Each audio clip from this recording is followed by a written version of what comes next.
Welcome back to our series on panic attacks. I'm Jenny Ketchum-Crooks, and today we are focusing on what to do during a panic attack.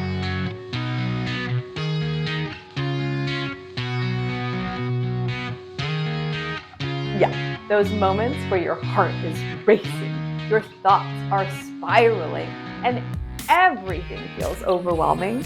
This is the episode that we think is going to help you out. In our first episode, the one you hopefully just watched, and if you didn't, make sure you go back and watch the first one. There's important info there.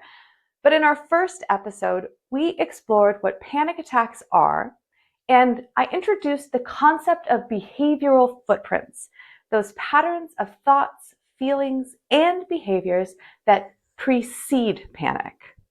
Today, we're going to build on that foundation to develop in-the-moment strategies based on acceptance and commitment therapy, or like we call it in the industry, ACT. Now, I want to be really clear. The approach we'll explore today isn't about eliminating panic. It's about changing your relationship with panic in ways that align with what matters most to you. This values-forward approach can transform how you experience these deeply challenging moments. And again, panic attacks are deeply challenging moments. So let's talk a little bit about the paradox of panic. I want to begin with a brief experiential exercise. So if you're in a place where you can participate, I invite you to try this with me.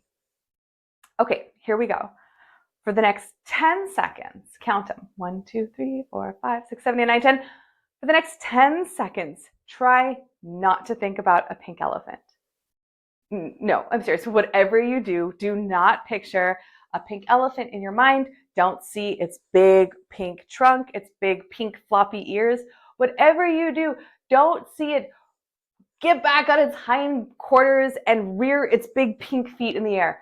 Okay, ready, set, go. I'll wait here patiently, but don't think about a pink elephant. 10 seconds.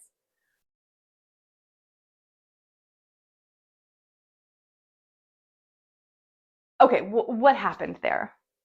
Well, most people find that trying not to think about a pink elephant actually makes the image of a pink elephant even more vivid and persistent, which goes back to that saying, what we resist persists. So I'm curious, what was your experience in that small little experiential exercise? Take a moment and just make a note of it or write something in the comments, and I'd love to hear your feedback on that. Okay, it seems like a silly exercise, right? But this simple exercise really illustrates what we call the paradox of panic.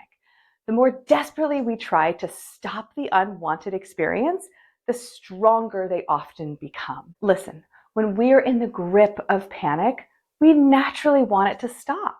It's designed to be terribly uncomfortable. So we try to control our racing heart. We try to force our breathing to slow down, or we try to push away these catastrophic thoughts. But this desperate effort to eliminate the panic creates a secondary struggle. Not just the panic itself, but in our resistance to it. So let's see if we can get curious about this pattern. Make a note right now. If you have paper with you, super helpful. What happens to you when you try to forcibly slow down your breathing during panic? I know for me, if I try to forcibly slow down my breathing and I'm feeling panicked, my attention becomes hyper-focused on my breathing, right? So I get even more aware of any sort of irregularities in my breathing, and that makes even more anxiety, which makes me focus even more on the irregularities in my breathing. Similarly, what happens to you when you try to stop catastrophic thoughts? Well, you often end up in an exhausting argument with yourself, giving those thoughts even more power. It is this unwinnable tennis match. We're going to die. No, we're not. We're going to die. Yes, we're safe. We're going to die. No, we're good. We're going to die. It never ends. You can't get out of that tennis match. It's unwinnable, right? So this paradox explains why many of the traditional approaches to panic can unintentionally make things worse, right? So trying to cognitively restructure, I use air quotes, that's silly, trying to cognitively restructure your way out of panic. I know there's nothing to do here. Yuck, but we're going to die, right? Trying to change your breathing, just breathe deep. Yeah. It just doesn't work. Instead, these behaviors create more behavioral footprints of control and resistance, which actually intensifies and prolongs our suffering. So intensity goes up, suffering is extended. Not ideal. So what do we want to do? Well, if fighting panic doesn't work, maybe acceptance can be an active choice. In acceptance and commitment therapy, or ACT, we practice acceptance. But this isn't passive resignation or just throwing your hands up and giving up. It is an active and courageous choice to allow your experiences to be as they are without fighting them. Okay, so before we explore how to practice acceptance, and again, I want to emphasize it is a practice. It is an ongoing effort. It is not a thing that you do once and you're like set. It is a practice. So before we explore how to practice acceptance, let's reflect on what happens when we don't accept. Okay, so imagine this. Imagine you're at a pool party. And imagine that you have this beach ball and you're trying to hold it underwater, right? So the harder you push it down, the more force it exerts to pop back up. So you're pushing, and all that force is pushing it back up in your face. And you have to continuously struggle to keep it submerged, and you have to use more and more of your energy. And as you're fighting with this beach ball, you miss out on conversations over there, the laughter, the connections with other people. I mean, you miss out on the whole reason you came to the party in the first place. Look, acceptance doesn't make the thing go away, right? The moment you stop pushing against the ball, it naturally rises to the surface. It's there. But you are free to simply let it float nearby while you engage with the party and the people who matter to you. Panic works similarly. The harder we push against our uncomfortable sensations and try to submerge them down, the more forcefully they push back up. And while we're locked in this struggle, we miss out on the meaningful parts of our lives. So acceptance is like letting go of that struggle, not because you enjoy the uncomfortable sensations or even want them, but because they're there. And doing so frees you up to participate in the life that you want. So I want to offer you one small acceptance strategy. And I offer this knowing, again, that it is a practice. So when panic begins, no matter the level of discomfort, I want you to try saying to yourself, I notice that I'm having a panic attack right now, and I'm going to make room for these sensations and let this beach ball float around the pool instead of trying to fight it down.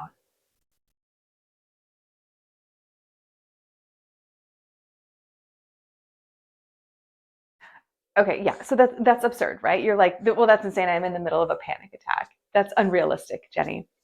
Okay, here is a practice to help you develop this stance, because acceptance is a stance you can take actively. You choose it. It's courageous. It is a stance for you, right? So right now, I want you to imagine that you discover a spider in your house. Okay, it looks scary, but you know it's actually harmless, right? And from episode 1, we know that panic attacks, totally harmless. So you discover this spider, you're like, oh yeah, like, nah, that's just a typical house spider, no big, right? You have 3 options. You can frantically try to kill it, which often makes the situation way worse, because then it goes that way and it flees the room, and then you lose track of it, and then you're like, where is the spider, right? Or you could run out of the room entirely, right? Just leave. But like, then you're not here, and it doesn't solve the problem. Like, there's still a spider in the house. So the last thing you could try to do is to acknowledge its presence while continuing to do what you're doing. I mean, there's a spider there. Okay. I don't like it. It's not my favorite. Not a fan of spiders. But with panic, acceptance is like that third option. Not because you like the spider, not because you like panic, but because frantically fighting it and running away from it, it just typically makes things worse. So this acceptance stance directly addresses the behavioral footprints of resistance and avoidance that typically fuel that panic cycle. This stance creates the psychological space that you need and the freedom to respond to panic differently. That's the first hack that's going to help us break that cycle. We have to respond to it differently. Okay. Acceptance. Love it. Practice. Do it. What else is going to help me during a panic attack? Okay, well, let's talk about some common catastrophic thoughts that happen during panic, right? Remember, this is part of that panic cycle. So there's a trigger, and then there's the catastrophic thoughts, right? So before we talk about how to work with those thoughts during panic, let's acknowledge some of the most common catastrophic thoughts that arise during these episodes. Okay, I'm gonna see if I can do some fancy editing magic here and actually list them on the screen right now. So super common catastrophic thought. I'm having a heart attack. I'm going to pass out. I can't breathe. I'm losing control. I'm going crazy. People can see there's something wrong with me. This will never end. I'm going to die.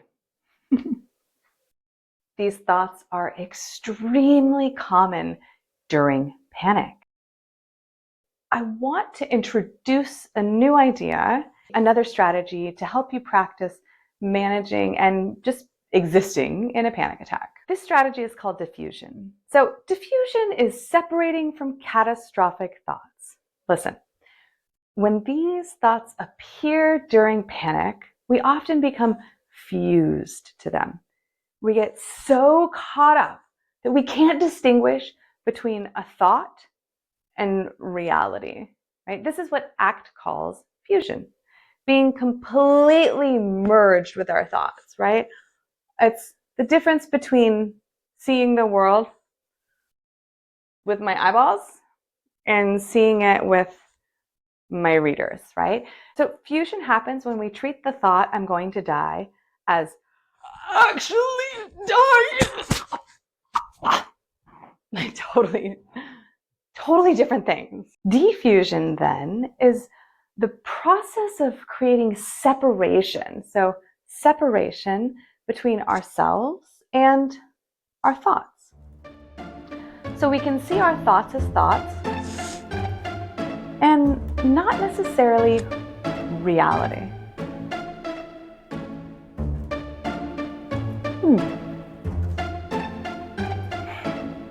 I mean, it's a thought. Okay, here are 3 powerful defusion strategies that you can use during panic. First, one of my favorites, try thanking your mind. It feels a little silly, I know, but roll with me here. When catastrophic thoughts arise, try saying, thank you, mind, for trying to protect me. Acknowledging that your brain is trying to keep you safe, even though it's overreacting.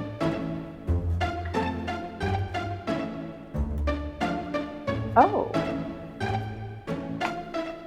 thank you, mind, for trying to protect me. I really appreciate that. Thank you. The second strategy is really simple, but it starts this process of separation that can be very helpful. So you're going to start adding the prefix. I'm having the thought that. Instead of, I'm going to die, which feels like that in our bodies, play with this. I'm having the thought that I might die. So this little bit of content creates the little bit of distance from that catastrophic thought. You don't have to get rid of the catastrophic thought. We just want to acknowledge that it is just, in fact, a piece of content that is existing in our mind and not necessarily one that we need to pay attention to as a dangerous threat. The third approach is something I call the news ticker approach. I want you to imagine your catastrophic thoughts as sensationalist breaking news headlines. And maybe there is some breaking news, right? Breaking, this just in, you're having a heart attack. Alert, you're going crazy. You might even narrate them like a news anchor. It appears my mind has just released breaking news that I'm having a heart attack. This follows an earlier report that I'm going to die and lose control. Okay, so there's a sense of playfulness here that I think is really helpful, right? And is really sort of counterintuitive in moments of panic, right? Panic is like, we ain't got time for playfulness, right? But try it on. This approach adds a really playful element, and it can help you see the thoughts for what they are. Just dramatic stories that your mind is creating, not necessarily factual reports of reality.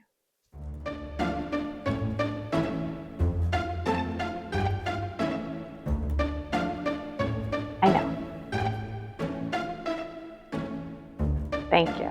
These diffusion techniques directly address the behavioral footprints of catastrophic thinking and rumination that fuels the panic cycle. You'll find that with practice, you'll notice thoughts without becoming so entangled in them. I'd like to introduce grounding in the present moment. So panic often pulls us away from the present moment into fears about the future or hyper-focused on bodily sensations, right? Grounding techniques bring us back to the here and now. Panic happens there and then. It's there in the future. It's then in the past when I did something terrible and now I'm reviewing it and the impact that it's going to have there and then in the future. But here and now, grounding techniques bring us back to the here and now. And importantly, these practices aren't about making panic go away. It's about changing your relationship to panic. Panic is something you can feel in the present moment too. The goal is to practice flexible attention. Being able to notice panic, yeah, panic is here, while also noticing other aspects of your experience. I also have a left kneecap that is pretty neutral right now. So here's the strategy I want to offer you, and I'd love for you to practice it right now. So it's called the 5-4-3-2-1 technique, and it will help you expand your awareness beyond panic. Again, panic narrows your attention, right? We talk about tunnel vision. It's actually tunneling your attention into this very fixated get away from danger place. So we want to expand. So right now, notice 5 things that you can see. Just describe them.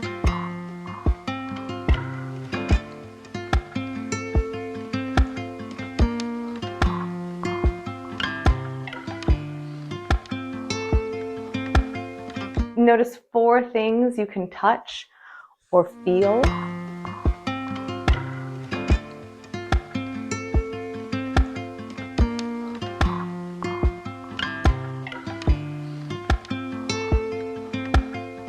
Notice 3 things you can hear.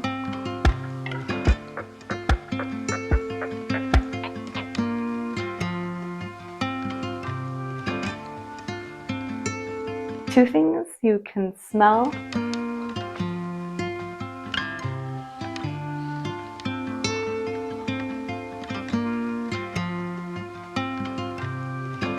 And notice 1 thing you can taste.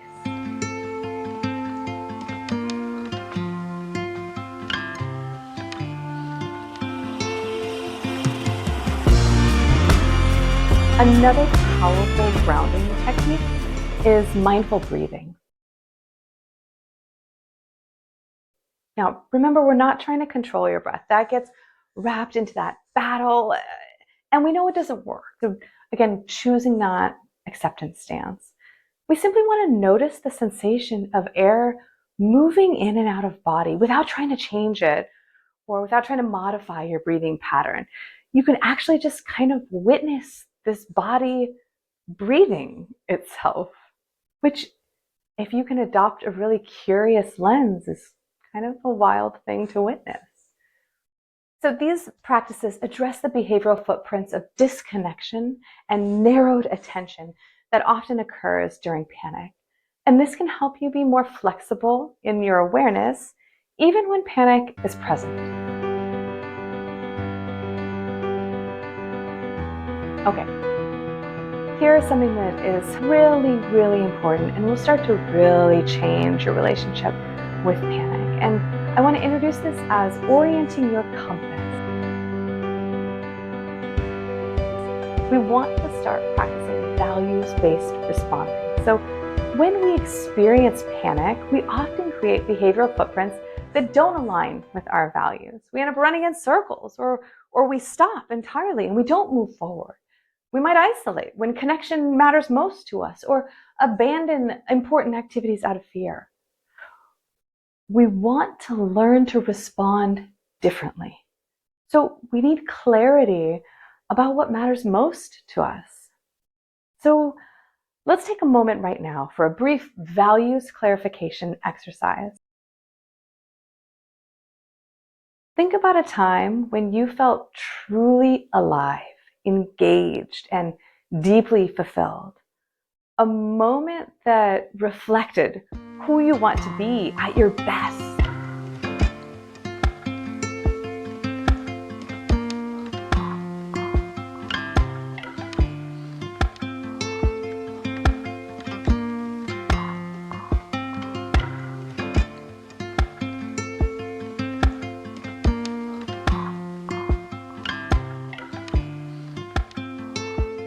So what qualities were you embodying in that moment?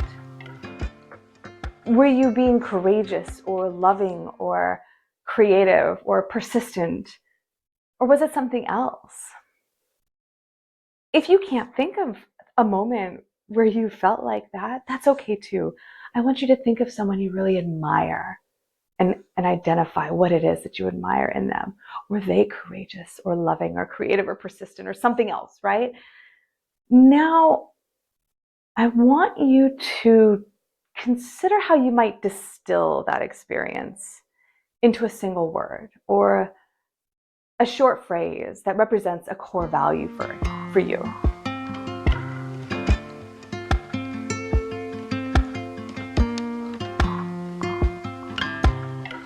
So this will become your compass direction, the direction you want to move regardless of what feelings or thoughts are present. When panic strikes, you can orient the compass by asking, how would I respond to this right now if I were being the person I want to be? This question really shifts your focus from eliminating discomfort, right? Pushing down that beach ball, to living meaningfully, even when discomfort is present and floating around your pool party. For example, if connection is an important value for you, if what you distilled from that earlier experience was connection, you might reach out to a supportive person despite feeling a little bit embarrassed about your panic. If health is a key value, you might continue gentle movement even while you are experiencing anxiety sensations. I know it seems counterintuitive to choose to move forward even though you feel this intense amount of fear and panic, but this values-based stance directly counters the behavioral footprints of avoidance and withdrawal that often accompany panic, right? Remember, it's that trigger, catastrophic thoughts, anxiety symptoms, and then avoidance and withdrawal. So by orienting your compass and choosing to move toward it no matter what, you are actively stepping out of that panic cycle and turning away from avoidance and withdrawal. It reminds you that even in your most difficult moments, you can still take small steps towards what matters. You can still create new behavioral footprints that align with your values rather than creating more behavioral footprints that run from your fears.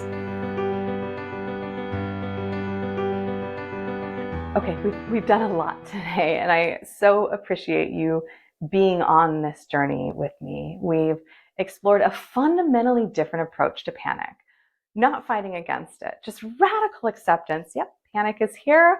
We're gonna let it float around the pool party, and we're going to learn to respond to it in ways that align more deeply with our values. So let's take a moment and review the key strategies. So first, we talked about understanding the paradox of panic. We spent a little bit of time recognizing how resisting panic actually makes panic stronger. Back to that pink elephant, right? We talked about acceptance as an active and courageous stance that you can take when panic shows up. You can make room for panic sensations, let that beach ball float around the pool rather than fighting against it. We talked about diffusion, so separating from catastrophic thoughts instead of being consumed by them or feeling the need to fight with or engage with them. We also talked about present moment awareness, so practicing flexible attention even when panic is present. I can be here with panic. I don't need to go there and then. Finally, we talked about orienting the compass, so creating new behavioral footprints that align with your values. I want you to remember that these are skills that take practice, and it is really helpful to practice these skills when you're not having a panic attack. So maybe consider choosing one or two to practice each day just at rest. And I want you to be patient with yourself as you learn this new approach. Each panic attack becomes an opportunity to practice responding differently. And you'll start to see your behavioral footprints gradually changing over time, which is pretty amazing. In our next episode, we're going to explore longer-term strategies for recovery, including how to work with the fear of fear itself. I know, right? Fear of fear. It's very meta. Inception. We're going to talk about how to gradually expand your life beyond the limitations that panic is probably imposing. I want to thank you so much for joining me today. Until next time, I'm Jenny Ketchum-Crooks, and I want to remind you that even in your most difficult moments, you can still orient your compass toward what matters most and head on down the road in that direction.